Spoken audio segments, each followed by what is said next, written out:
Hello, everybody. Good evening. Welcome to your late night. I am DIGI Driver, your host, and I am back in Microsoft Flight Simulator for a little bit of scenery development on the ground at Plymouth Municipal Airport, Kilo Papa Yankee Mike.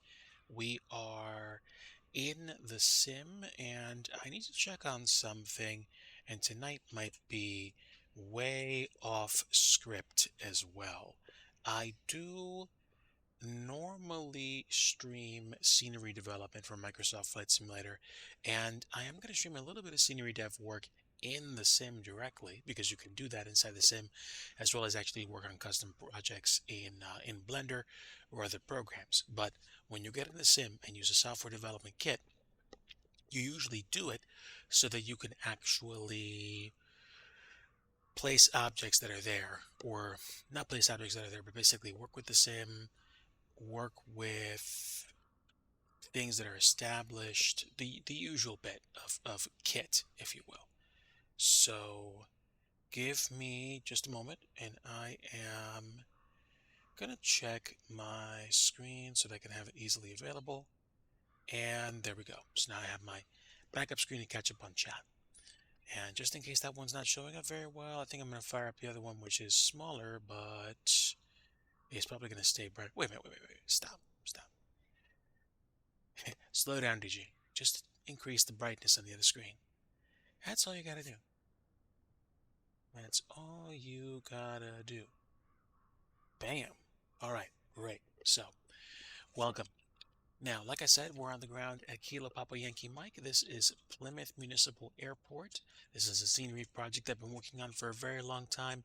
And after a few failed starts and a few failed attempts to keep a lot of the energy going, I took a break, took a vacation with the family, came back, and I got some of my motivation back. So happy to be here, happy to be doing this for you guys, and happy to be indulging in the adventure, which I don't know, might turn into something bigger than a little adventure on stream. It could go further than that. Right now, though, I'm focused on one problem, one project, one adventure at a time. And it would seem that one of my cat friends is getting into stuff. No, sitting down. Good. Good pet. Good pet. Okay, so sorry about the noise from my microphone setup. I'm still using a headset. Maybe I'll get a stand-up mic one day, but I'm not like that worried about it right now. Right now, I need to put this red light up here. So, a few days ago or last weekend, I was trying to figure out how to do it, and I couldn't figure it out. I couldn't figure out how to add lighting sources inside the sim, and I kind of got frustrated and walked away. However, a quick trip back to an old prototype airport or scenery testing ground revealed to me what I needed to do. I needed to play with the values inside the sim for light placement. So, if you guys are wondering, well, hey Digi, why are you playing with the placement of lights in the sim? Couldn't you just do everything inside of Blender? You probably could. Here's the problem. I'm still a Blender noob. It might be hard to believe, but I am still a noob. I'm still learning a lot. I'm still trying to grow my knowledge. But, life. You do things, you have to take care of things. I do work a full-time job IRL, so I can't, unfortunately, take gobs of time to sit down in front of a screen and do this like it's my full-time job. I think a part of me, at least a part of me, would be very interested to pursue it that way. But that's not where I am right now. So I am playing with the positioning of this to see if we can get this to go inside my 3D object. And if we can, then we can get to where we need to go. Excellent. Okay. Now, don't worry if it seems like it's overpowering the light fixture that's here. I need to I need to play with position first. Oh, excuse me. Wait a minute. Am I able to control where it sits? Are you for real telling me I was able to move that up and down? Oh, wow. All right. Stand by, chat. Okay. I thought I could move the actual positioning of that light row vertically and like horizontally and stuff like that, but I'm learning new things today. Okay. I may have just centered it or gotten pretty close to centering the light inside of it. Just one thing left. I need to bring it down a bit. A little more.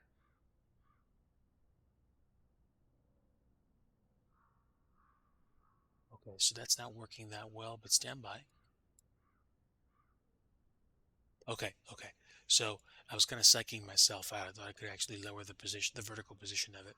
I can do it through the relative position section of the light presets here. So we're going to be very careful about how we lower this because these numbers, I think, move the position of the light very quickly, like you just saw.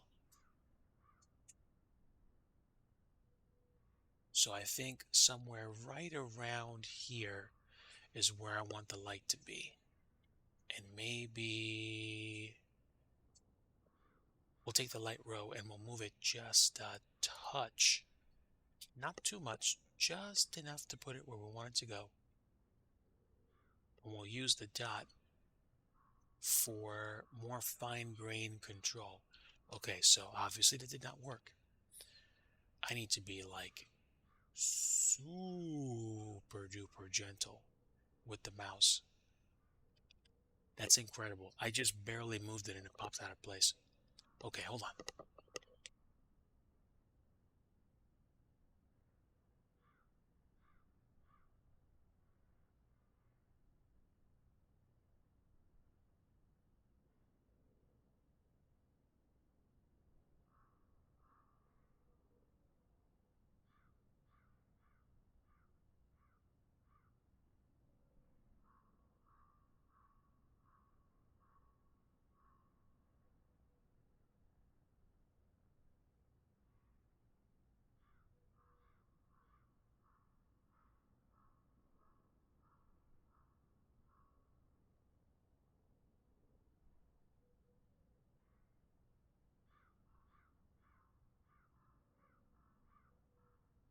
This is probably going to be about as good as it's going to get in terms of placement. So we can go back to the light preset and start playing around with things like intensity and radius.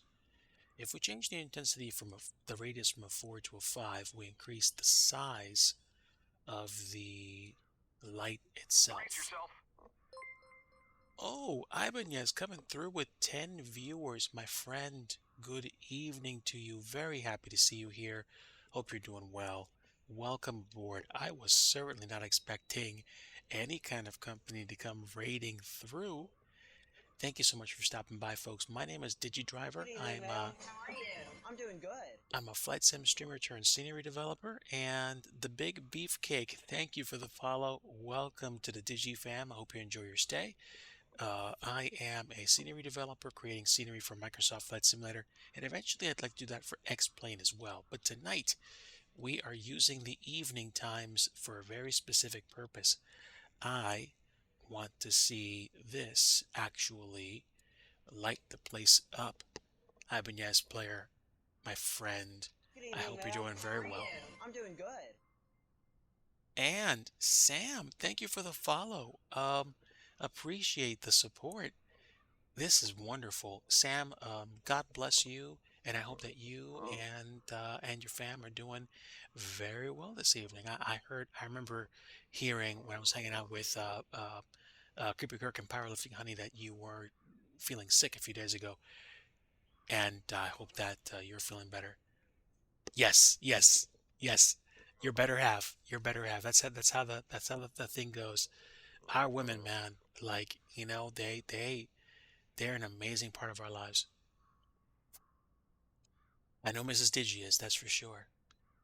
She and I have seen our share of adventures and scary situations. And basically, you know, she's she's an amazing woman, and she takes care of me, and I take care of her right back. We try to, you know. I'm not perfect, but I try. But seriously, folks, thanks so much for stopping in today. Really appreciate having you on board. Now, amen. Praise the Lord. Very happy to hear that you're doing better. Um, hmm. I think I like the positioning of that light. So I think what's going to happen is we're going to go ahead and leave that there, and we're going to do some more work on this, because now that we have this light working the way that I think it needs to work, I don't know if this is supposed to, I don't know if this is supposed to flash, but we're going to play with it a little bit.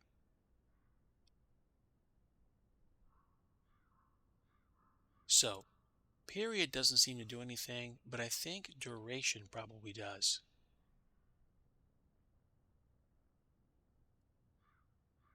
Okay, one. And what about,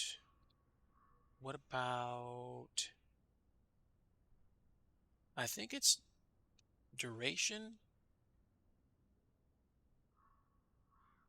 is either duration or period. So let's try one in a period of 30.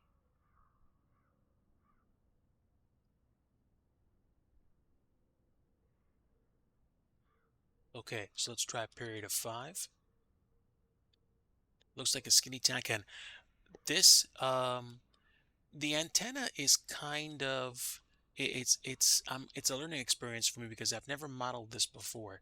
This is actually supposed to be a glide beacon tower.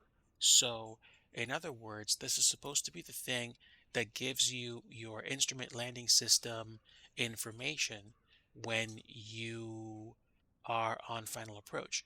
So, this is Plymouth, and Plymouth is Kilo Papa Yankee Mike. Runway 6 has an instrument landing system. So, I'm not 100% sure about this because I don't know all the details, but my friend Eric Flight pointed out to me, who has on the ground experience at the airport, that there's a tower that the sim did not model. So I actually built this from scratch, um, low polys and all, to basically show where the equipment would be that would power the ILS system. So I think what I need to do is replace the first attempt at lights that I did on the left side with the new, more transparent lights on the right side, so that essentially they're going to look the part. So I'm going to show you my thought process here. We're going to save the project, and I'm going to jump back into Blender so you guys can see my Blender window, because I use Blender to create 3D objects in the sim.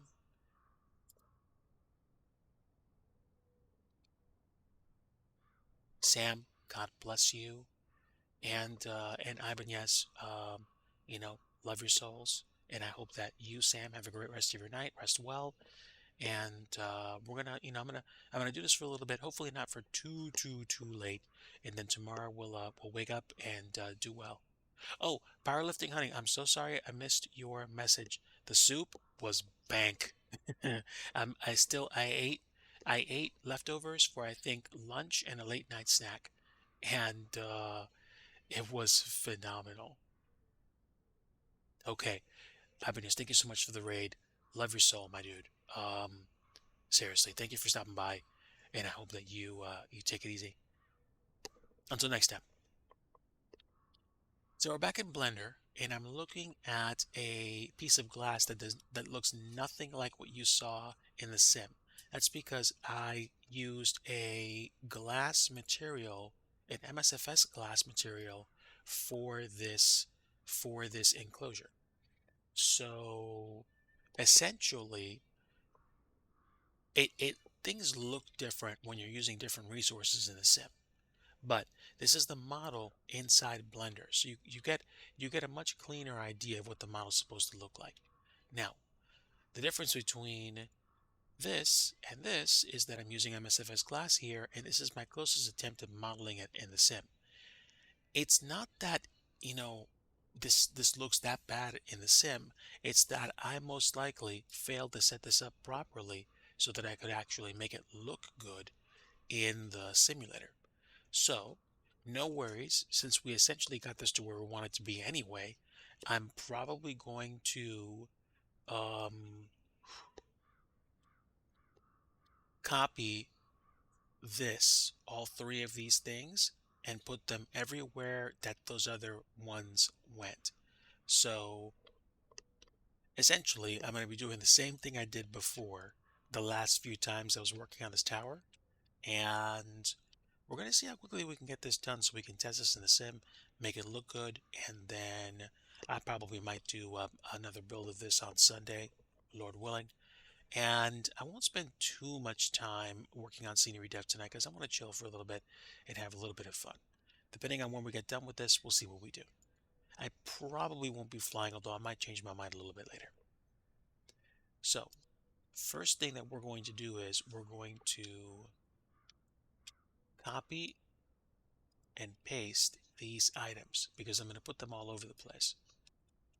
So, we're going to grab these, and I've done this enough times now so that I can actually do it not that quick, but quick enough to get something done. Now, the reason I save the stub is because I want to save the X and Y data for all these things and um, get them set where they were originally. So we're going to set all the positions for these. And unfortunately, this is a manual process. You can approximate where it was before by moving everything in one shot, but unfortunately, it does not let you, it doesn't let you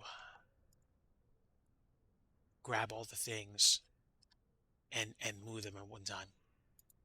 You have to do them by hand. You have to move them by hand. So that sucks. But once you figure out how to copy and move things around, it gets easier. At least I think it does. So I am moving the new light over to where the old light was. Excuse me. And there we go. And now we have one, two, and where's three? Three's right there. Okay, this is going to become the new light one because it has to. I try to keep things named nicely in my Blender projects, but there's also more than a few things I'm doing wrong.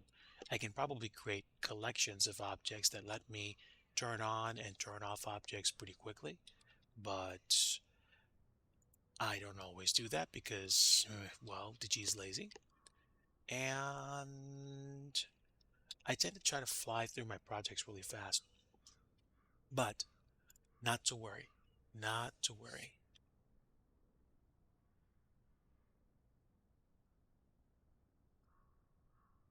I wish there was an easier way to copy and distribute objects throughout a project, but unfortunately, I don't know of a way to do that yet. And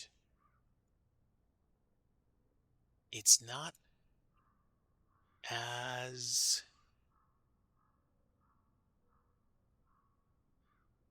straightforward as you would think it would be. But once you basically have an idea of what you need to do, then it just becomes a question of, hey, let's just move stuff around until we figure it out. So we're going to set the Z coordinate. Oh, yeah, I need to set the Z coordinate for all these things based on their counterparts. So excuse me for a moment.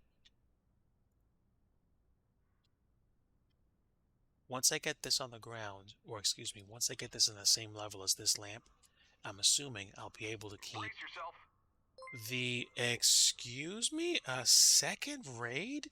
Cross Hyperu, thank you for raiding. Hello, viewers. I'm Digi Driver. I'm a flight sim streamer turned scenery developer, and I am humbled that Cross Hyperu would come through and introduce you all to me. Sincerely, folks, thank you for stopping by. And Cross Hyperu, thank you so much for the raid. Um, Folks in chat, if you don't know Cross Hyperu is doing something very nice on Twitch. He is flying in Microsoft Flight Simulator, and he's passing along knowledge of how to do really good flights on VATSIM by basically having a flying question and answer session every time he flies. So feel free to pay my friend Cross Hyperu a visit online if you have not done so. And thanks for giving out the shout out, because I think Creepy Kirk, you're doing that, right? If you are, thank you. Also, of course, feel free to give out shout outs to yourself, Powerlifting Honey, and Ibanez Player 200 for Flight Sim and other content as well. Creepy Kirk, thank you so much, my friend. Really appreciate having you on board. But folks, I am working on a glide beacon tower in Microsoft Flight Simulator. And the changes that I'm making right now are going to apply to a tower that you're going to see in the sim in a few moments. So stick around and you'll see what it looks like in the sim, and you'll also see how it lights up at night. Oh, Cross Hyper, thank you so much. Really, really, I appreciate it. I tell you what, I've learned to try to pay more attention to people, especially over the past 2 to 3 years of my life. I really, really want to pour intentionality and concern and empathy into other people so that I can walk alongside them and take part in their adventures. And I've met some very cool people this way. So you're very welcome, my friend, and glad to see you aboard. Now, we have everything where it's supposed to be, so I can get rid of pretty much everything except for the X and Y positions for these objects. So we'll leave the stub here, and then we start putting everything where it's supposed to go. Like I said, unfortunately, it does take a while to do everything. But once you get it down, it becomes easier to do.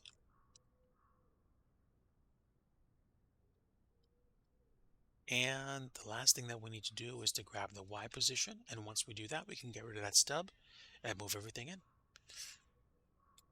Now, I could probably just combine these objects into one object in Blender. It would make moving them around much easier, but at the same time, I like the flexibility of having three separate objects because number one, you need to apply certain presets to each of them, and if I need to make a correction to them, I can do that very easily without having to break them back up. It's probably much easier to do than I remember, but here's the problem. When I started this project, I was using Blender 2.83, and I think Blender 3.3 is out, but I don't want to switch Blender in the middle of a scenery development project because I don't want this thing to go.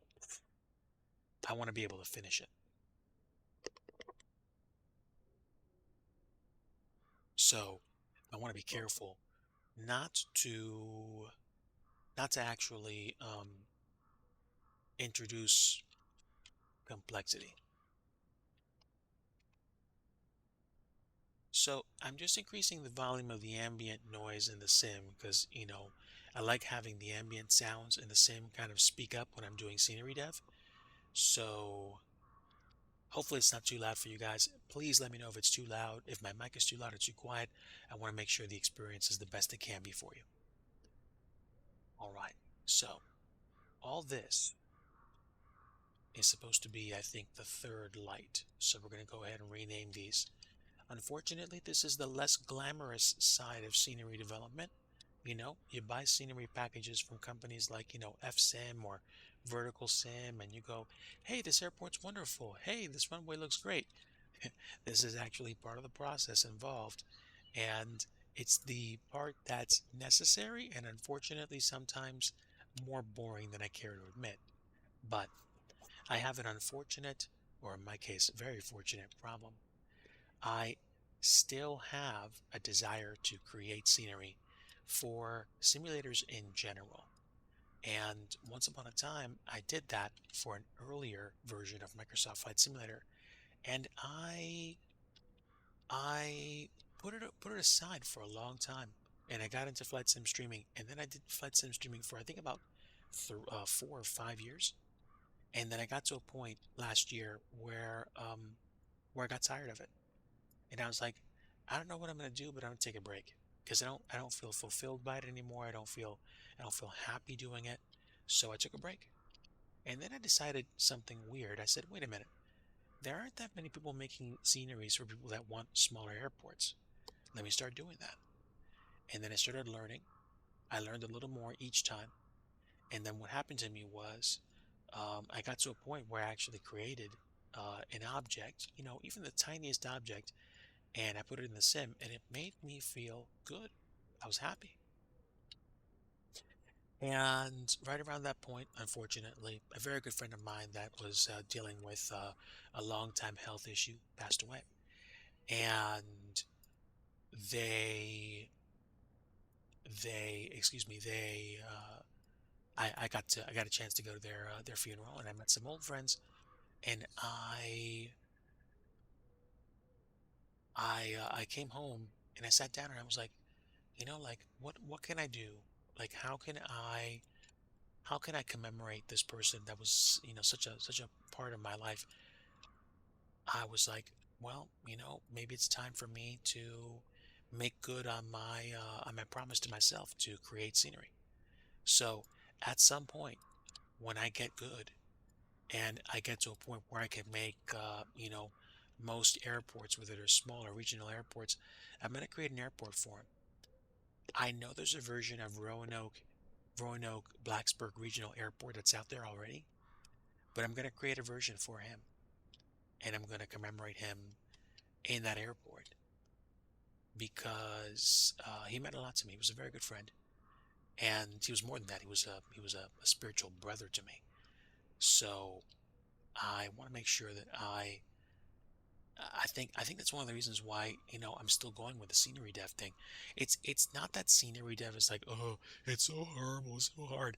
If you're doing a hobby that you don't like, take stock of it and decide whether or not you actually want to keep doing it. But at the same time, for me, I just got to a point where I was just like, this is one of the reasons why I want to do things like this. I want to create great experiences for people so that people can go to airports in any sim that they're flying and go, oh my gosh, like I remember this sign at this airport where I trained was always crooked and it was hanging on by like, two bolts and you modeled that. Or, oh man, like I used to go to, Bratz Point in Wisconsin all the time and nobody modeled it in the sim and you did. I'm not necessarily saying that small airports are the only thing that I do, but as I start getting better and better, my smaller airports will start getting better and better until I start moving on to smaller regional airports and then regional airports. I don't think that I'm ever going to do huge international airports, although there was that one time that I wanted to do Philadelphia International Airport, but then two companies decided to do it, so I was just like, you know what? I'm all good. I'll let you guys have at it. And that's great because it means that I don't have to spend a lot of time thinking about the details. So we're done. Let's jump into the sim. And in the sim, you can already tell, or I can already tell, the changes have been made. So take it back to daytime or just like late afternoon. We changed we changed the way that these beacon lights look. So essentially, the beacon lights look more like real lights. They're not perfect. This is only like the second or third time I've tried tackling this, but these beacon lights are going to have the same points that I use in the first light, so that when you actually look at them from a distance, you'll be able to see them. And the reason why I didn't try creating those lights inside Blender was because, like I told one of my friends, the problem in Blender is that I have I can't figure out exactly how to model them perfectly. So I'm using the sim.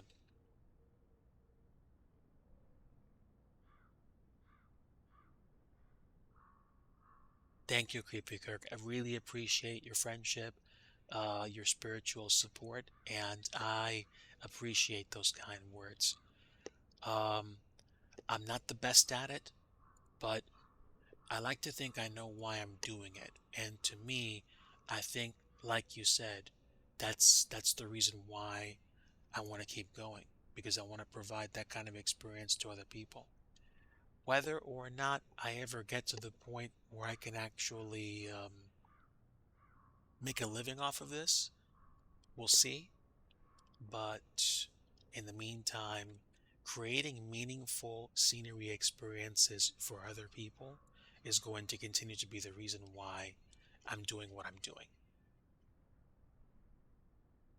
regardless of how easy or how irritatingly complex it is.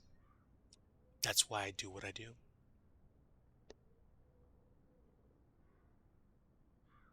I think what happened to me, Creepy Kirk, is that it is what happens to, or what happened to other people that meant well, but maybe, kind of got a little inside their heads. I I released Whiskey 904 on Sim Market, which was my first attempt at a payware scenery. Had a few folks buying it. I was very happy to see that. And then I tried tackling this and I think a few other projects. I released some freeware in FlightSim.to, so if you guys want to, you can check me out there as DigiDriver. And all you got to do is search for DigiDriver on FlightSim.to to see the other freeware offerings that I have. Many of them are when I just got started, so if it looks like there's not much detail to it, it's because there really isn't. But I released scenery for airports like Higginsville Industrial Municipal Airport and Warrensburg in Missouri. I released an airport in Edmonton, outside of Edmonton, which is a GA airport that, believe it or not, you actually had 737s fly into. And then a few months ago, I released a couple of really small GA airports just for fun. One because somebody was wanting to get into 6 Oscar Romeo 1, which is a private airport, which was in the sim, but it wasn't modeled. It wasn't in the sim actually. You couldn't select it. And then Gaston's airport.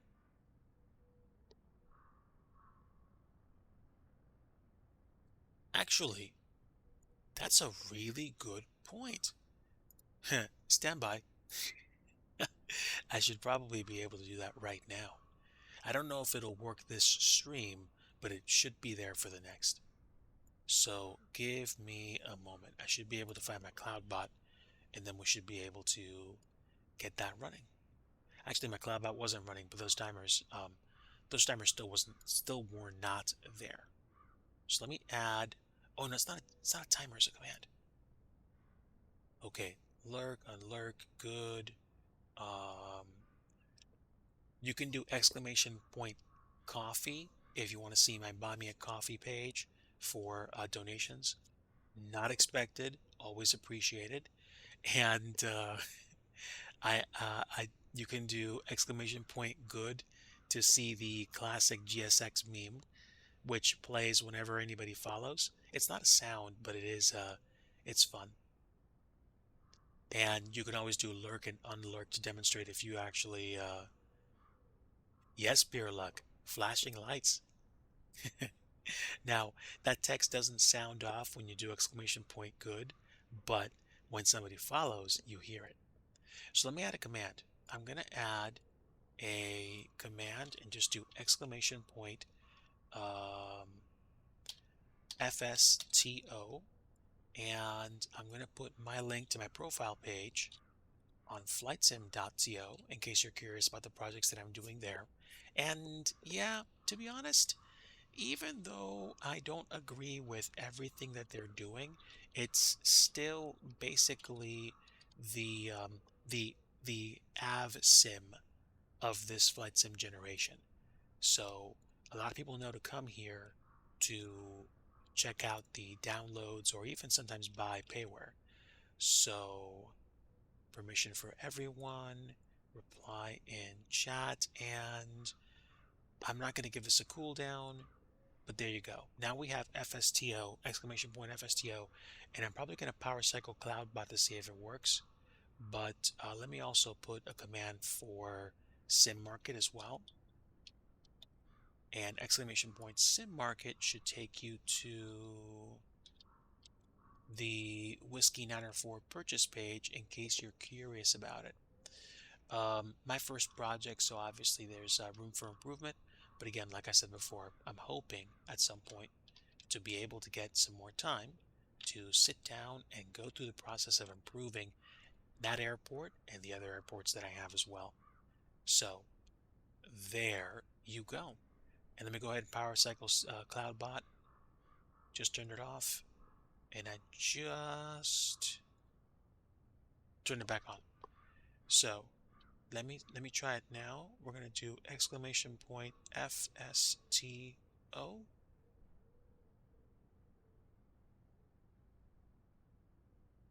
Okay, it might not work this stream, but going forward, um, FSTO and Sim Market will most likely work as commands for people. I might be able to fire them from the panel here, but they might not work. Yeah, it's not going to work for the stream, I don't think. Yeah, no, because the dashboard and the stream is running right now. I have a feeling that if I exit my stream software and come back and start the stream back up, it probably will work. So we'll have those on hand for next time.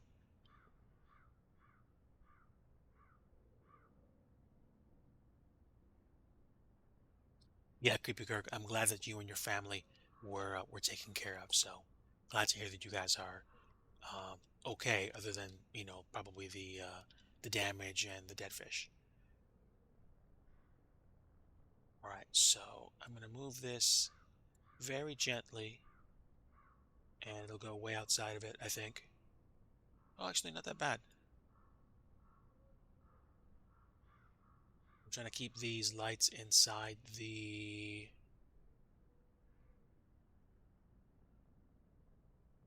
light receptacles. I might have just accomplished that.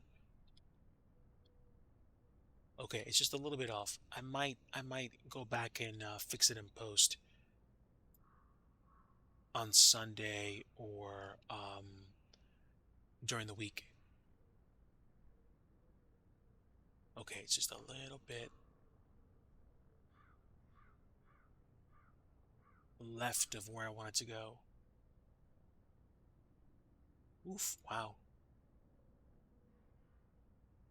The positioning is super sensitive. Okay, yeah, so I'm not going to think about this too hard. I'm going to most likely correct it when we when I get some more time. So this will be good enough for now, and I'm going to duplicate this again, and we're going to move this down here. And hmm,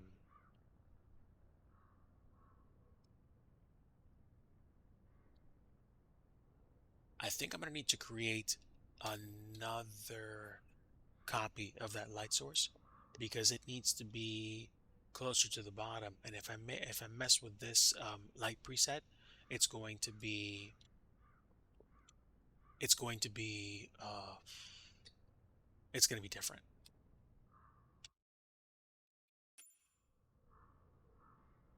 So I need to add a new preset. So we're going to add a red light, and it's going to be low. And I'm going to add a light, and the light's going to behave pretty much the same way as the top light. I almost wish I duplicated it, but that's okay. The light's right in front of me. So we're going to say same color and probably same radius, same intensity, and we're going to make the duration the same. Although to be honest, I might change the duration, but for now we're going to keep it at 1. And period will be 5.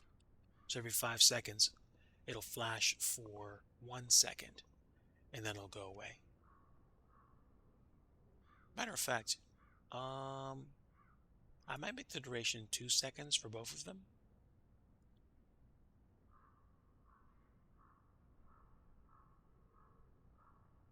Yeah, actually, I like that way more. Okay, great. So we have red light and red light low. And what we're going to do is we're going to select another light row, and we're going to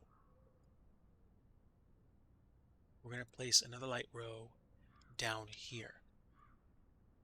Now, the purpose of the light row is just so I can gain access to the lights which present themselves once I actually start working with them. A light row is a way of being able to place lights on the side of a taxiway or the center of a taxiway or on something, anything, so that the placement conforms to where you want these things to go. But you can also do other things for light sources other than taxiway edge lights or taxiway centerline lights or even the thing that I created. So, for some reason that's not loading, but that's okay. I'm going to go ahead and pick red light low, and we're going to place that where we want it to go. And then we're going to most likely lift it up because it's going to be flashing inside, just outside the box, which is great. It helps me with placement. And we're going to go back to here. We're going to play with the preset, and we're going to lift the position of that light because it needs to go higher. It needs to go inside this light container here. And as long as I can get the vertical positioning just right, we should be able to create a duplicate light source based off of this and put it where it needs to go on the other side. Fortunately, I don't have 10 lights on this, so all I have to do is move it where I want it to go. And I can see that it's off to the side of it. So a little bit, that might be too much of a move. Hold on.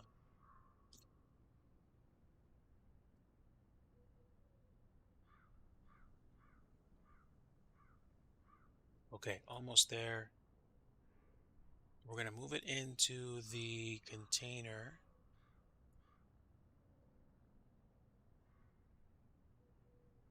And I am literally finessing this light to wind up where it wants to go, where I want it to go, excuse me.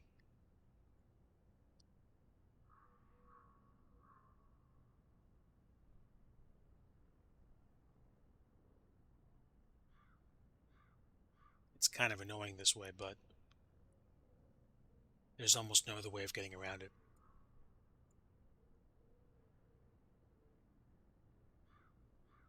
Okay, if I move it a little bit and it stays put, I think I might leave it where it is. And we need to bring it up. So I need to go back to the low red light and adjust the relative position.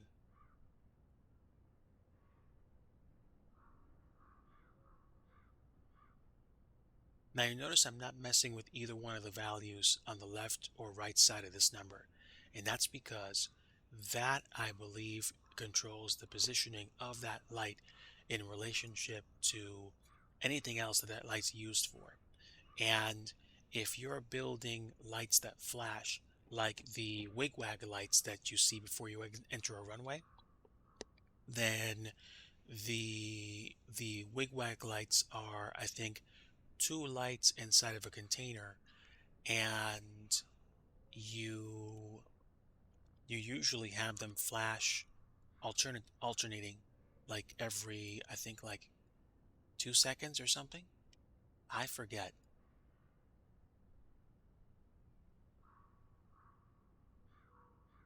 It's one way of saying, hey, they're gonna alternate and you're gonna see them turn on and off at specific times. Okay, that's superb. I think we got this where we want it to go. We're gonna make a duplicate copy of this and we're gonna move it down here. Okay,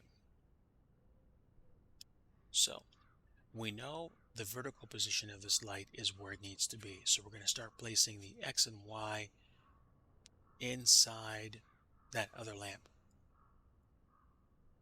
Like I said, it is possible to build lights or do things inside the sim, or excuse me, I was going the wrong direction with this.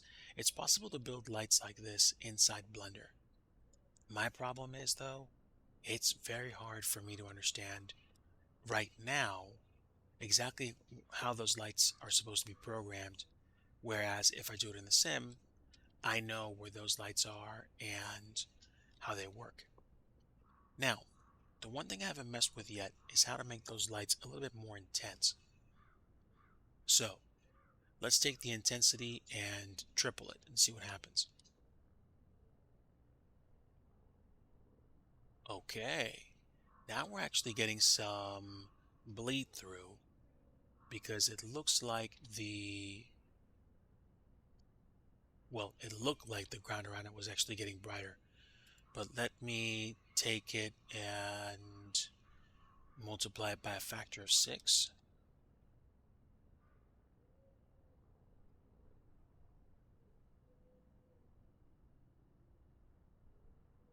Okay, I think I like the intensity of these lights.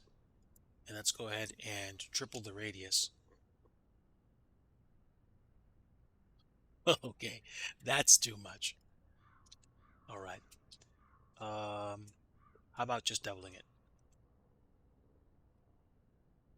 Okay, still too much. So we can get down to 7.5.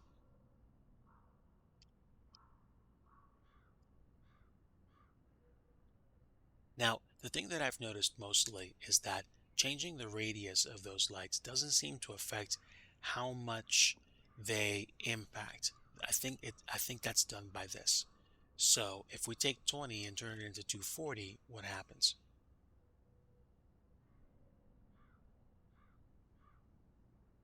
Okay, let me see. Okay, it doesn't seem to affect anything much, but it's probably because it's not actually hitting any objects. Is that flashing light actually impacting this object? It's not. At least it might not be. So what I'm going to do is I'm probably going to quadruple the intensity of this, which won't do too much, but it should be just enough to make it look intense enough to light stuff up. And we're going to do the same thing here. We're going to make the intensity quadruple what it was. And I think as I make the intensity stronger, it is actually going to light up the tower a little bit. And that's actually good. So let me try this. 240. Okay. I actually like that.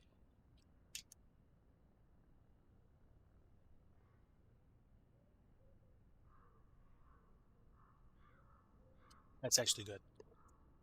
And there we go. The only problem I think is that these light sources are still going to show up during the day. Unless, of course, I can control that.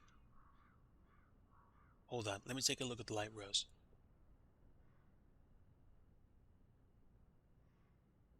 Okay, no. So those things I don't think there's an option for you to pick a day-night cycle. So now, if we check them during the day, unfortunately, they're still going to flash during the day. So I kind of have a decision to make. If I want MSFS flashing beacon lights, do I want them to operate during the day as well as during the evening? Or do I want to go into Blender and essentially be like, oh, well, Um, this is where I want stuff to be. Actually, hold on. No, I can't pick that. I can't pick the light source and move it where that bulb is because that bulb's a part of the object. This is what I meant when I essentially said you're going to have to learn to make choices about the objects that you build. It's just a touch off.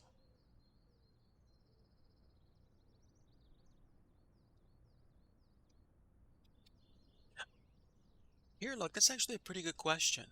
I'm assuming they should, but I was tempted to think that they shouldn't blink all the time.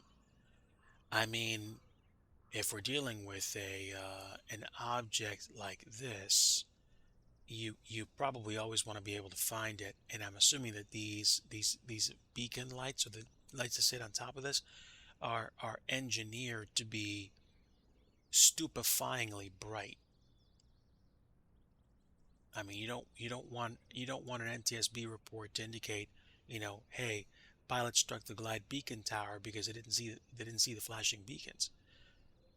If if it's as powerful, if those lights are as powerful as they are in the sim, they're engineered to be bright. At least that's what I think. Okay, you're still just a little bit. Come on, come on.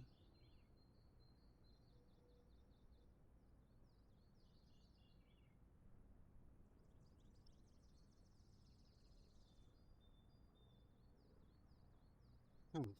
Is there frustration in senior development? Sometimes. Okay, I'm not gonna mess with this too much.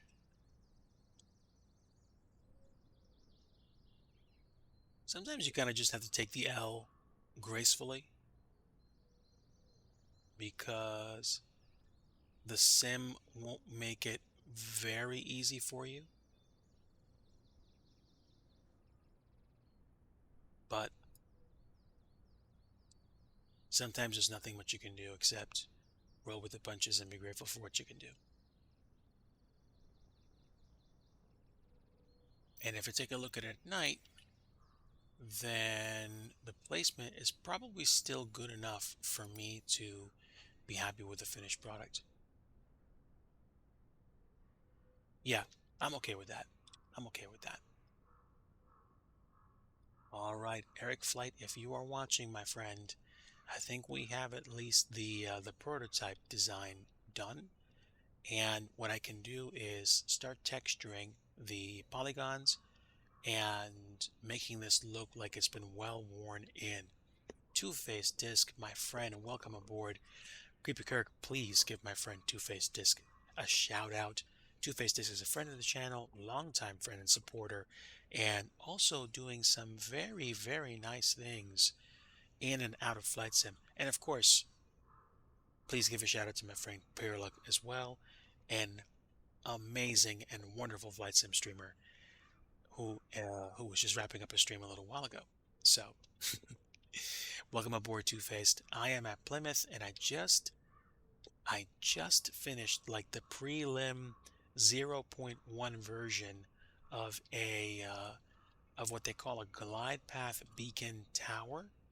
And this tower is the thing that actually has the information that helps you land an instrument landing conditions at an airport. White Leg, hello, my friend. Welcome.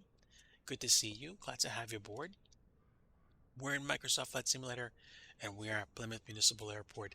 Kilo Papa Yankee Mike.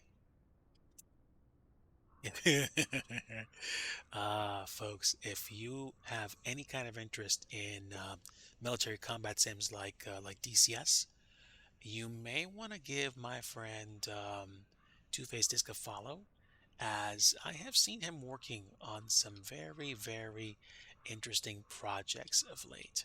So that's all I'm gonna say. Let's see, am I missing anything?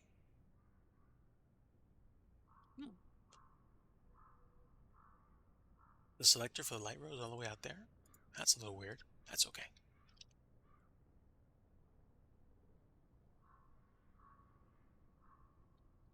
Okay. Yeah. Yeah, I'm down with that. So this is probably going to be the prototype for a lot of the lights that we're going to build in this airport for all these objects.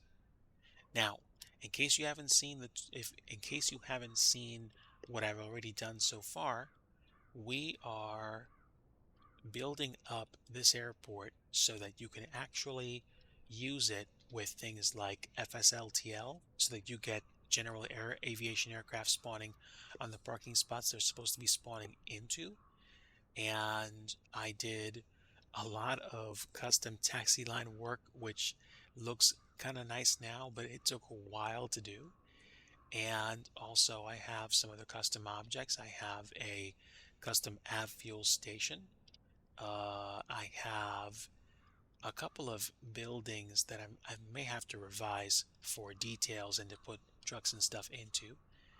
I have some custom hangars. This one's not really going to open up ever, but you have tiny hangars that look more like storage units here.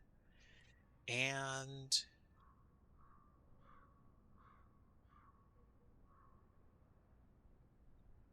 oh, Milsim. Okay. I don't know if I've ever watched Milsim before. And I remember Arma, but I never played it myself. I have custom vector graphics logos that I use to create some of the old signage that's actually at the airport. And then you have some custom hangars with lights that actually turn off and on during the day, where you could, in theory, park your aircraft if it was small enough. I don't know anything about collision boxes, so if you're cautious about that kind of thing, I totally understand. Although I don't think these have collision boxes of any kind, so you probably won't have a problem parking your plane in there, regardless of size. And I have an interior for the the the flight school building on the west ramp. Not to mention a coffee machine and individual offices that I don't think I've finished furnishing completely, but it's an interesting project. And of course, hangars, which may or may not have start positions in them if you want to start in one of these hangars. But there you go. I still also want to create custom taxiway signage for the airport so that you don't have to have standard taxiway signs on both sides. Although these are pretty bright, but I want to see if I can create custom taxi signs for this airport. And believe it or not, you actually have multiple helipad positions you can use to start from. Although I might actually change just how many of them there are, because you can theoretically land at any of these spots and they're officially recognized helipad start spots. But when I put them in, I put them in with labels, and Eric Flight told me it wasn't the way they looked at the airport. And since we're going for realism here, I want to make sure the airport looks and behaves the way it's supposed to. Thank you, Paralock. I still have a lot of buildings to build, so many, but I'm hoping to make some ground. Excuse me. I'm hoping to make up some time in the next few months. We'll see. It depends. It depends on what my schedule's like, what IRL work I have to do, and what kind of support I can round up. It, it's something that I need to seriously think about whether or not going full time with scenery development is exactly what I want to do, because it's a difficult question, and um, I'm not afraid to admit that, it would be fantastic and great. And if I got off to a good start and was able to secure a career through it, I'd probably make an okay amount of money. But at the same time, I want to make sure that I'm not chasing my dream to the detriment of my family. Whatever I do, I need to make sure that I do with commitment, with passion, as I feel the Lord would draw me to, so that I don't approach this and 6 months later I'm like, oh, this is boring. I don't want to do it anymore. I mean, you know, as Mrs. Digi has lovingly told me, there are no perfect jobs this side of heaven. So even Flight Simulator scenery design has its moments where you look at stuff and you go, I just spent 20 minutes doing this and the sim crashed. I just lost all my work. Oh man. And by the way, I'm going to click on Save Scenery now and click on Build All so I don't lose my progress. Also, every once in a while, saves do go bad. So I tend to make backups of the project work that I have in the event that something goes kablooey and I have to go back one or two versions. And since I don't always save on every backup source all the time, that gives me a little bit of variety in terms of the versions that I save. So technically, at any given point, I could have three different versions of this scenery in case I need to fall back. So it's not a bad idea to have backups. Definitely not. Um, okay. So tell you what, I'm very happy with the work that got done today. The astute among you will probably notice it takes a lot of light intensity to light up objects around the the light source in question. So I'm not going to worry about the intensity not being like exactly true to life. I'm going to keep working on this, and I'm probably going to add very similar very similar objects, very similar beacon lights to the other buildings that I create so that it's going to be easy to spot those buildings when you overfly the airport, especially in inclement weather conditions. So, let me think. What do I do next? I feel like staying up a little bit longer, but not too much longer. And I don't have my joysticks set up for flight tonight. I'll probably be flying offline tomorrow for fun to rest and to enjoy flights to maybe a destination or two that I haven't been to. So let me take a look at my computer.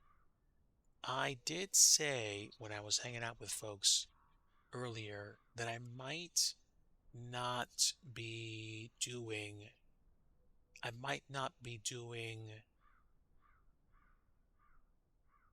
flight simming tonight, that I might do something else. So let me think. I think I'm going to check and see what games I have installed on my computer right now and see if I can play some of the classics. And I mean classics. If you guys think that you know, Flight Sim 2004 is retro, I can show you retro. So let me see. I do play games from goodoldgames.com, but I also have um, a Defend game set that I've had for a while, and it represents games that I've had and that I still play. One of my absolute favorites is a game that my wife gave me called Car and Driver. I don't know if you guys ever remember playing games on computers back when we had disk operating systems or DOS, but the what am I trying to say? The games themselves were incredible. So let me see. I don't think this is going to make it very easy for me to stream, so I don't know if it's going to be great for me to see, but I'm going to try streaming that source anyway so you guys can get an idea of what I'm talking about. Hold on. Okay, move this. And let me add another source. Just for fun.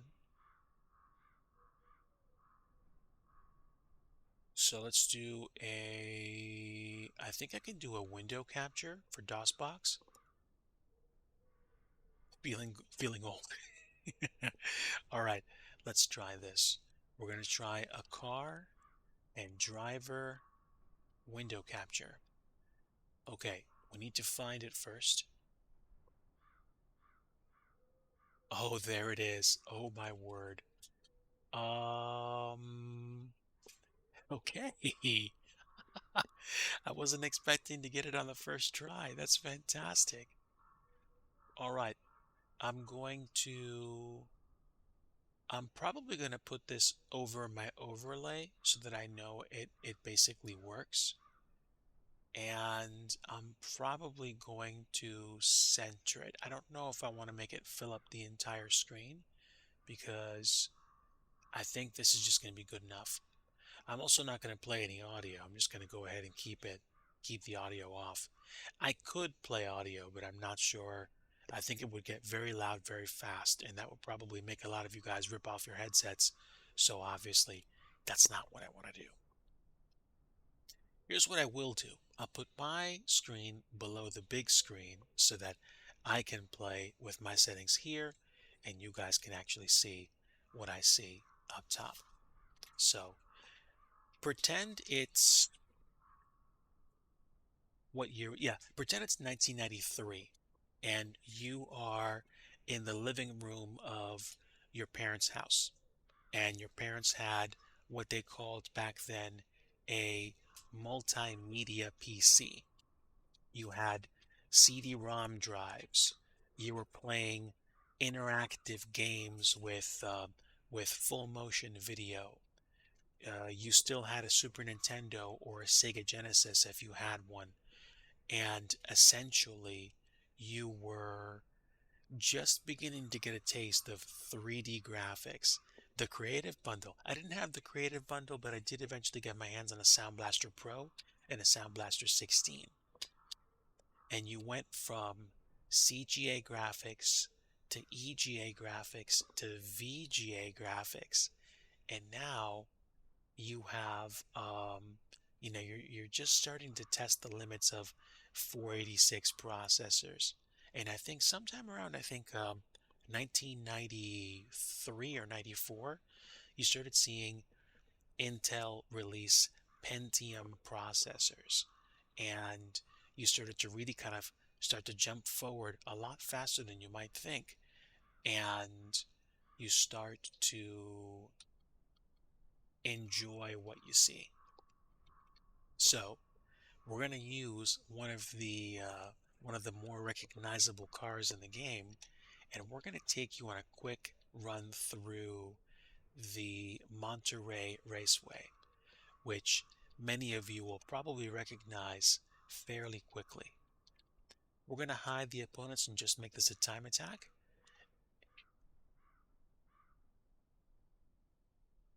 Okay, so you had an Amiga and you had a Commodore 64. My wife actually had a Commodore 64 too. I had DOS computers. I had DOS based computers for my entire time. I did get my hands on a Commodore 64 kind of like reimagined PC, but it's not like, the real deal. We actually plug into a tube monitor. Okay, and here we go. Like I said, I'm not going to tell you what the full name of this place is. If you understand racetracks, you'll probably be able to figure it out. Okay, I'm probably going to run off the road. Okay, I slowed down in time.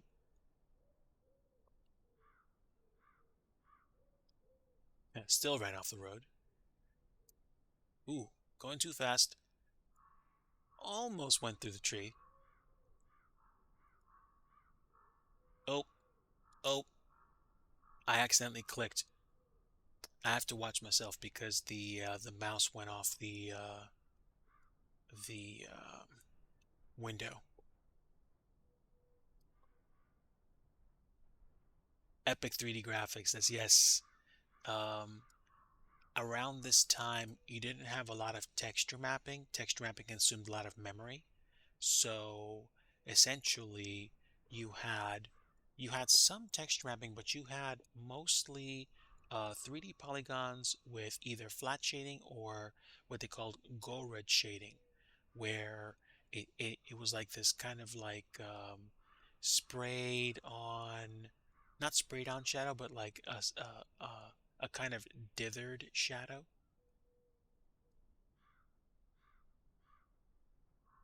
And if you had a sufficiently well-powered computer, you'd be able to get like 15, maybe even 20 frames per second sometimes in games like this. The oh, there we go. I messed up again. Don't mind me. The thing about the thing about games like this is that with DOSBox emulator, you really can whatchamacallit, get very high frames, but it's not the same thing.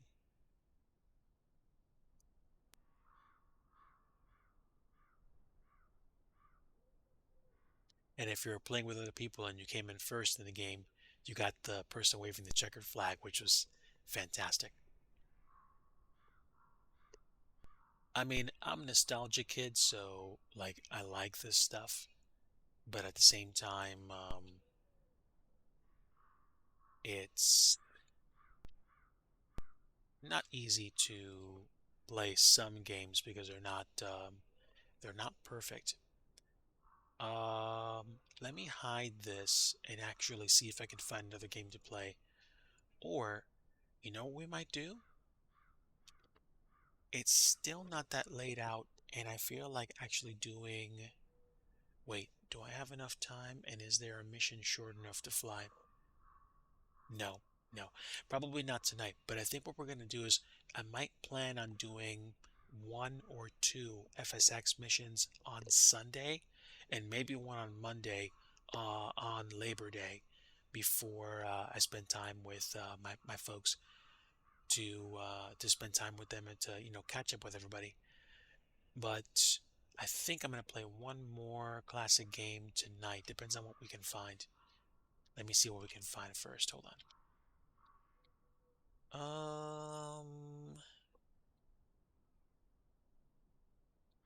What do I have that I want to play on here?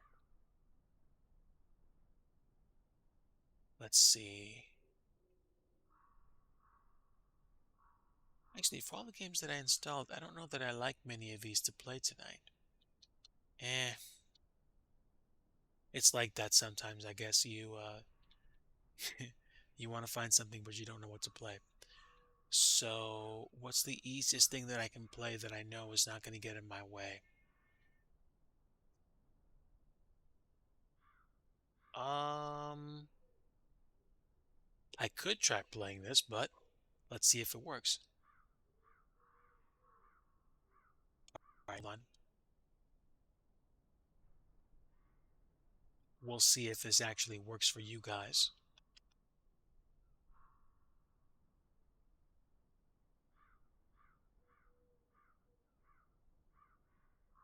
Really? It's still actually playing that? That's amazing. I can actually have multiple things running at the same time. There we go. I think some of you guys remember this game, don't you? Okay. I'm gonna apologize in advance. I'm gonna see if I can actually lower my sound to where it usually is and bring it back up. And it might still be loud, so I apologize. Again, I apologize in advance.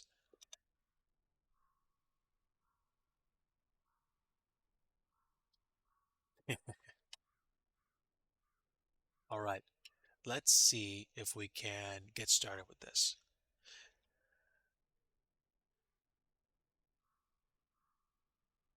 Okay, now, do we have sound running? Sound is ad lib for sound effects, so we should be able to hear sound. Let me just adjust the volume. Okay, hold on. Let me increase the volume and increase the volume for DOSBox if I can find it. Oh no, this is pretty far up. I'm probably not going to hear much in here, but let me go ahead and turn the sim sounds off. and see what happens.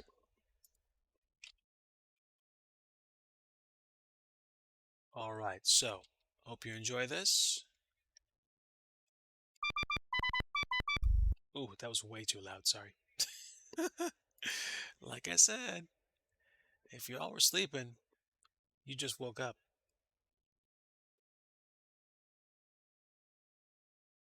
Okay, let me see. Oh, he's getting tired. All right, how loud is that? That's still too loud, in my opinion, anyway. If it's fine for you guys, not that loud. Okay, great, great. It's in the green. I just have my volume turned up in my headset. I think that plays tricks with my head many times. So let's see. Okay, we should be fine now. Interesting that my music isn't playing. Use a PC speaker, ad-lib sound effects.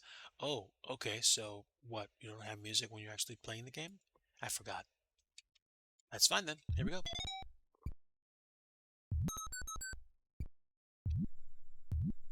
Ladies and gentlemen, this is what playing games in 93 look like.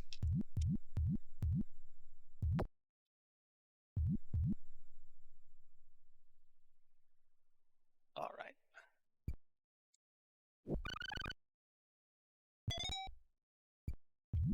All right. Do I go this way? Yeah, you do. Oh my word. I narrowly dodged um being grabbed. Oh, didn't dodge that time. All right. Let's try it again. We should be able to get this.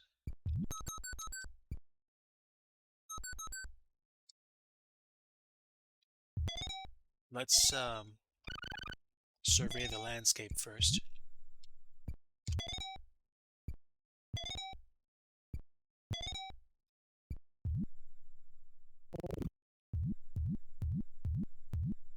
Okay, so the problem is the potato dude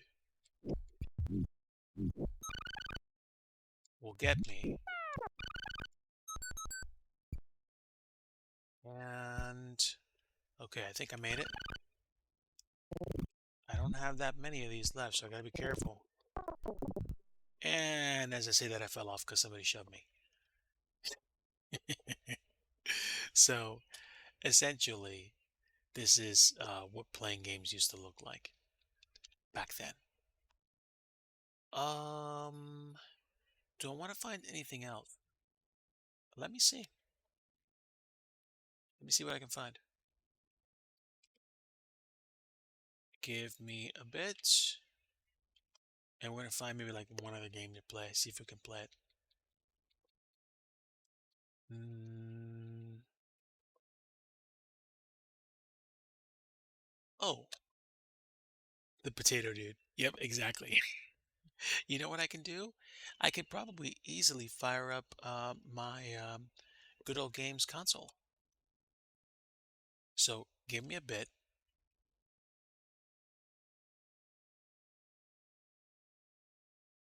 And let me see what I can pull up. Hmm. My a lot of my other windows are able to show up. So give me a moment. Stand by.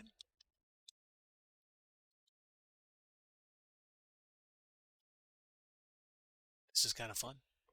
Appreciate you guys sticking around, however many of you there are left. So thank you.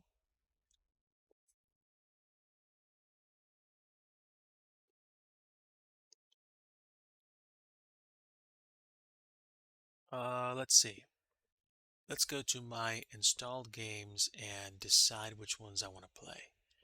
I I actually got Fallout, the very first Fallout game for free on a good old games giveaway. And I have other games that I didn't pay for that were free giveaways like Shantae and the Pirate's Curse. But I think mostly one of my favorite games is Pod Gold. I also like to play Motor Racer, and I have uh, Dark Forces, Jedi Knight 2, Jedi Outcast, Jedi Academy. I played through Rebel Assault 1 and 2. They're very hard to get through, but you can actually do it. And what's the easiest way for me to stream the other stuff? Honestly, what should I play? What games do I own that I haven't installed yet? Let me see.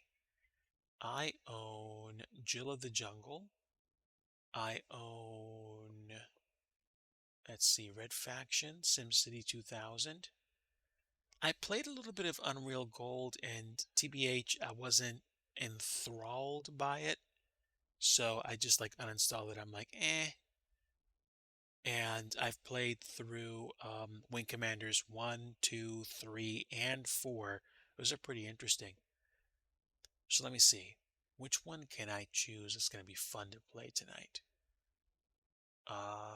Gex is a little too loud for me.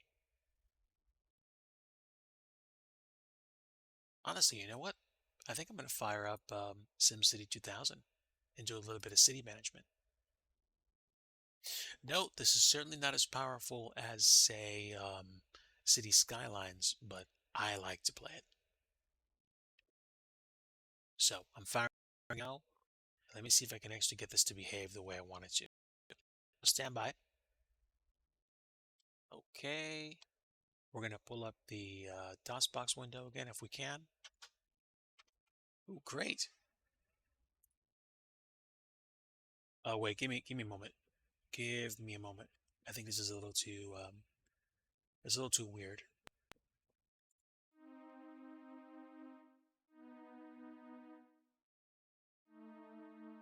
Actually, this is pretty cool.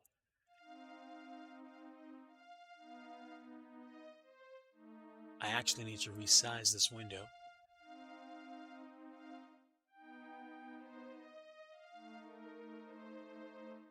Give me a bit.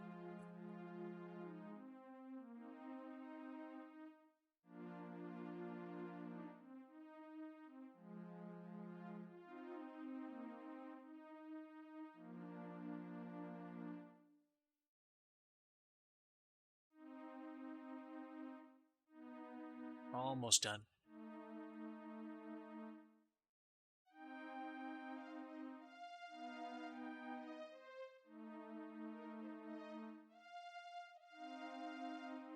I think I can put this underneath the overlay capture now.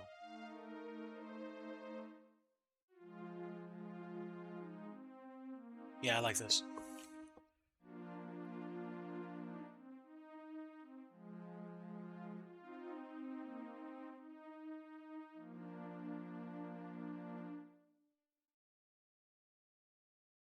Okay, so welcome to SimCity 2000. If you've never played this game before, essentially, it's a city management game.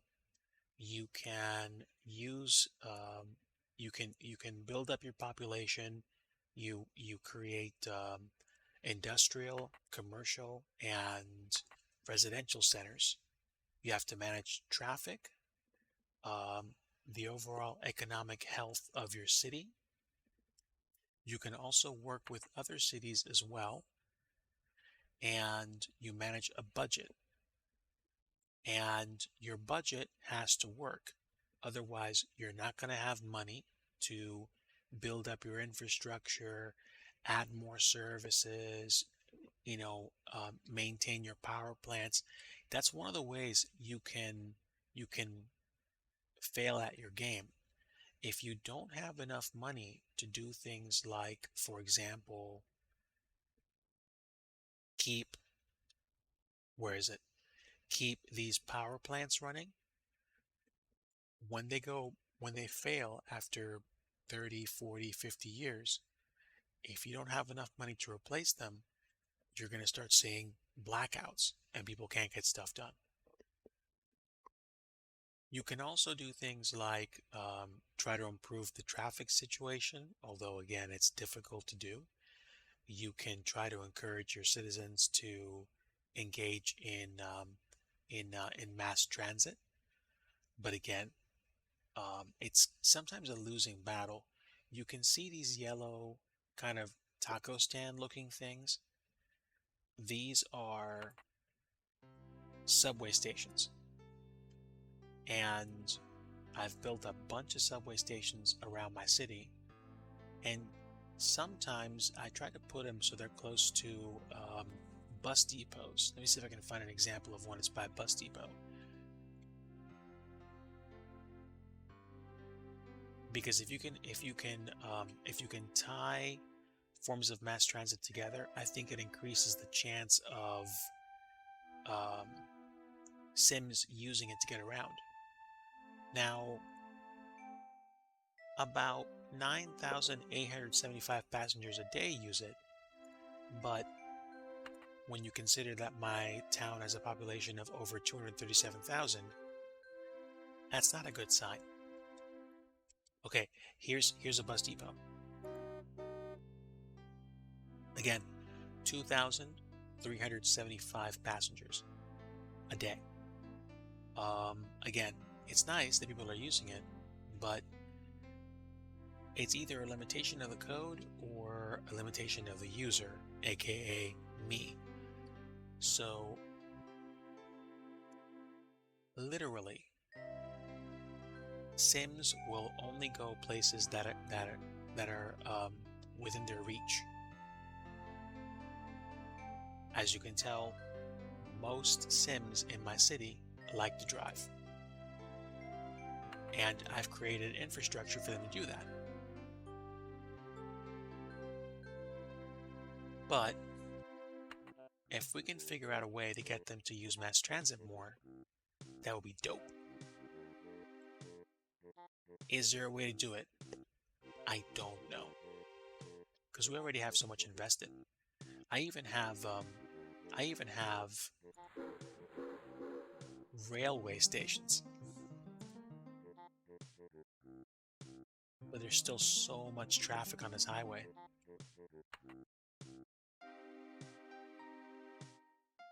So I have to figure out if there's a way to get rid of all this traffic.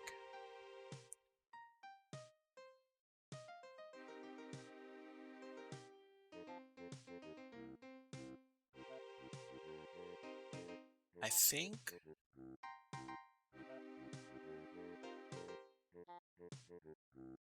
hmm,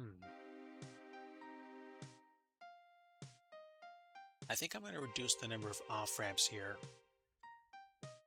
and I'm going to take these two off ramps away.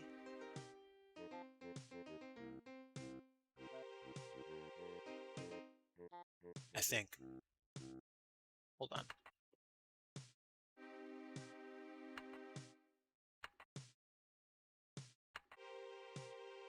Yeah, I think I need to.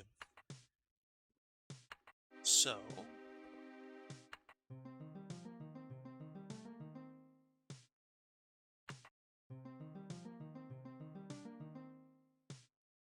there's an off ramp.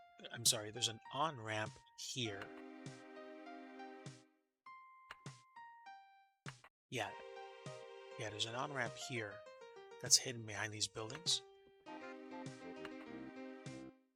So I probably don't need an off ramp at every stop. I'm going to experiment and see what happens if I get rid of these.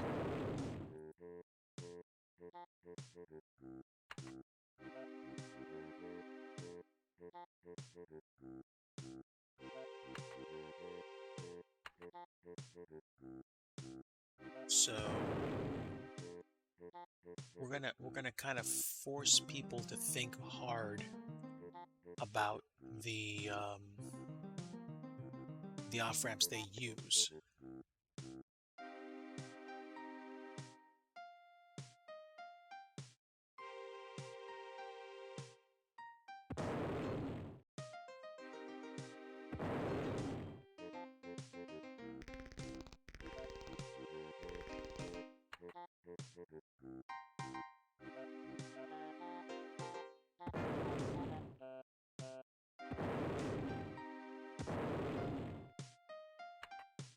Okay. So I think this should force traffic to lighten up because they're not going to have that many exits.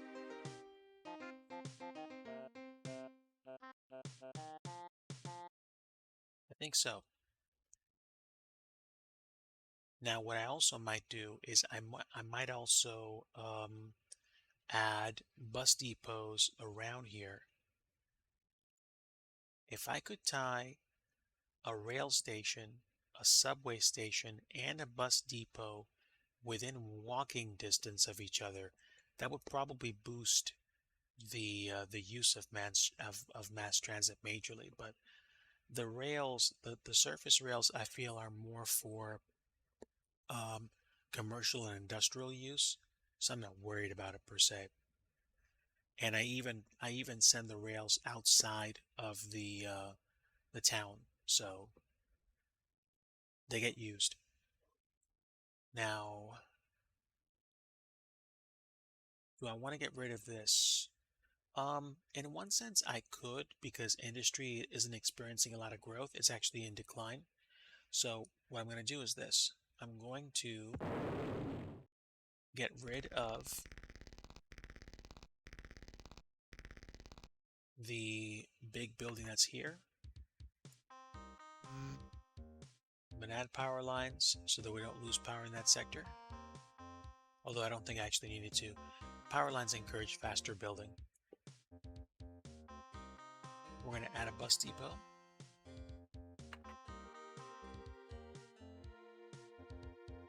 Right at the intersection.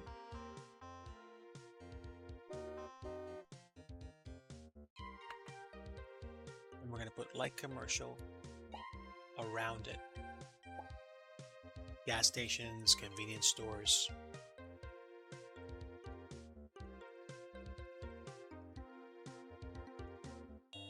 And I might put bus depots alongside the train station at both these intersections.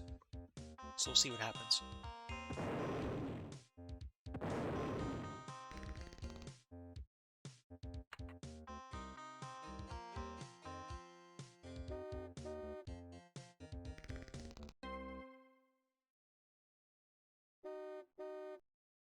And what will hopefully happen is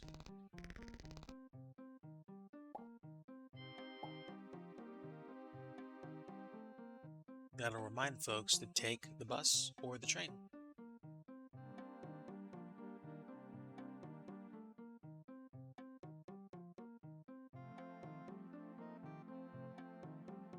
And I might start adding random bus stations around where I see that there's not a lot of growth.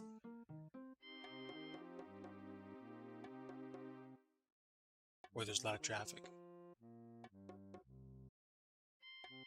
Like here.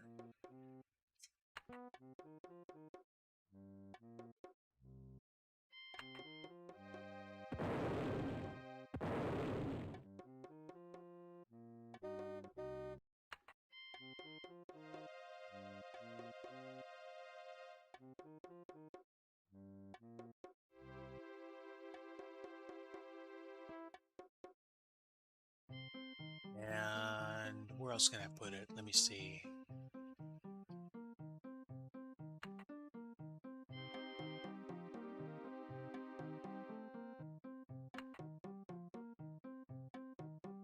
Maybe there, but I'm not sure.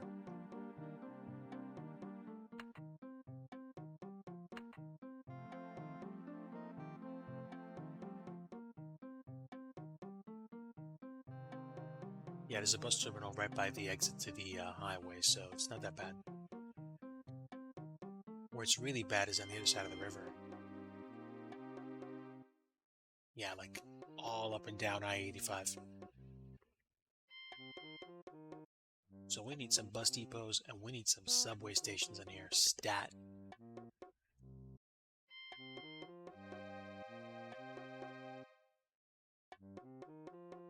And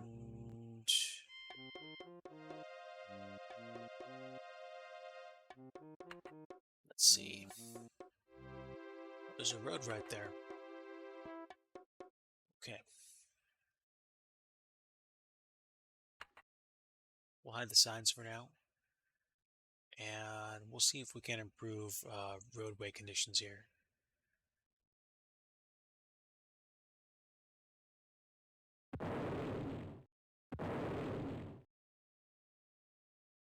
Okay, so I should be able to put a bus depot here and a subway station at the corner.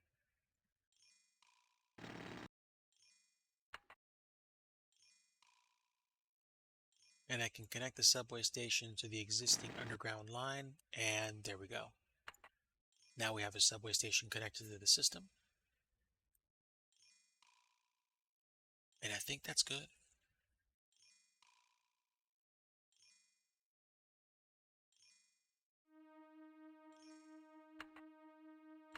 I'm interested to see if that fixes the problem, but I'm not expecting it to. Let's go ahead and run it.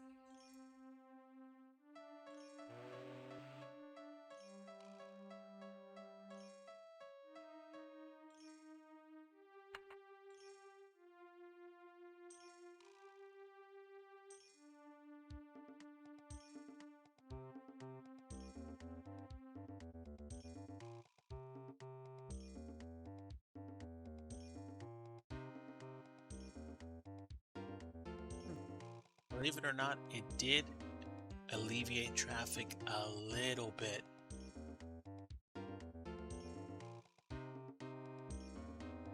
At least I think it did.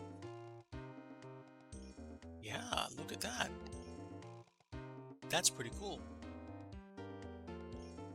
I'm going to save that actually.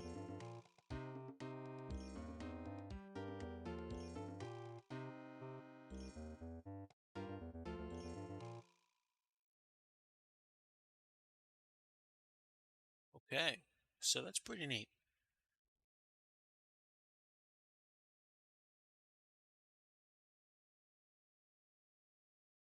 When you have the money to be able to do stuff like that, it's nice to see the effects.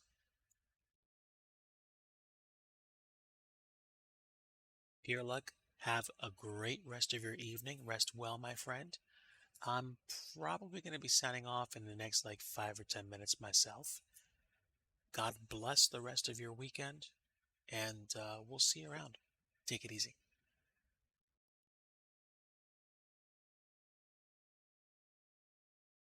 So, yeah.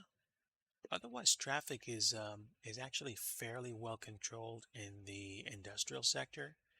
Residential areas, though, stuff starts to get wacky pretty quick, and I'm not sure why. I wish it didn't, but it's interesting how these areas have interesting houses. It's a luxury house, and this is very desirable, right by the river. Pretty cool. That's pretty neat. And in SimCity 2000, I would usually almost always put my water pumps by the river to increase their capacity. Also, believe it or not, the pruning that we did in the industrial sector appears to have boosted the need for more industry. It could also have something to do with the fact that by changing the traffic situation, which slightly impacted traffic down there, we introduced people to the idea of mass transit right by the highway. So we'll see what happens. That was pretty fun. I might play a little bit more of this tomorrow. I also have it installed. I have a different city installed locally on a smaller computer than I have, so I might play with that tomorrow and take a break. So, just to catch you guys up, I think I'm going to go ahead and call it a stream today. I will most likely not be streaming tomorrow, and I will probably be streaming on Sunday. And if I do not stream on Sunday, I will probably be streaming on Monday instead. It'll be one of those 2 days. It might be both. We'll see. Depends on plans and whether or not I'm spending time with friends and family over the next few days. But regardless, I will probably be streaming at least one of those 2 days. Probably, I would say it's most likely going to be more common for me, or more likely they'll wind up streaming maybe either early Sunday afternoon or early Monday morning. I probably will not be streaming at other times of day, or if I do, it'll be a surprise, but we'll see. Folks, I appreciate you guys coming along. Thank you for sticking around as long as you have. Thank you to the lurkers. Um, Thank you to the bots, I think. And really appreciate you guys saying hi or dropping in. I am humbled that I got the rates that I got tonight, and I appreciate new faces coming in, or new usernames coming in to say hello, or to just be a part of the experience. And I hope that you guys have a great rest of your evening and a fantastic Labor Day weekend if you're in the States. Like I always like to say at the end of every stream, if you want true peace, you want to know the Prince of Peace, and that is Jesus Christ. My friends, take care. Enjoy your night.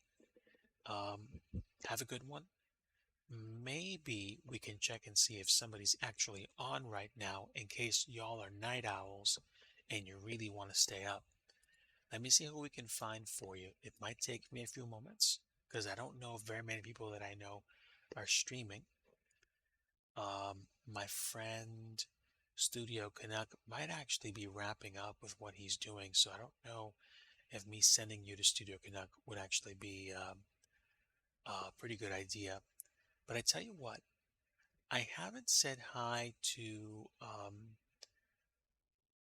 I haven't said hi to a few folks lately that I could probably send you to for a raid. Let me go ahead and check something real quick. I think we're going to go say hi to um, Commander Space Dog, or we could probably say hi to another streamer. I don't know. I think Commander Space Dog's on arrival, so I'm not sure if I'm going to be able to send you guys there quickly.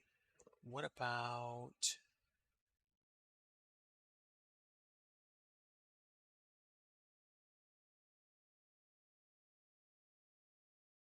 is Chill Maze still going? Might be able to hit this. Let's see. Let's go say hi to Chili Maze. Um, Stick around for the raid, folks. Chill Maze is a friend of the chat that actually does more GA flights than usual than I do, but we'll say hello. Have a great night, everybody. Stick around for the raid, and I hope you guys have a great rest of your weekend. And until next time, take care.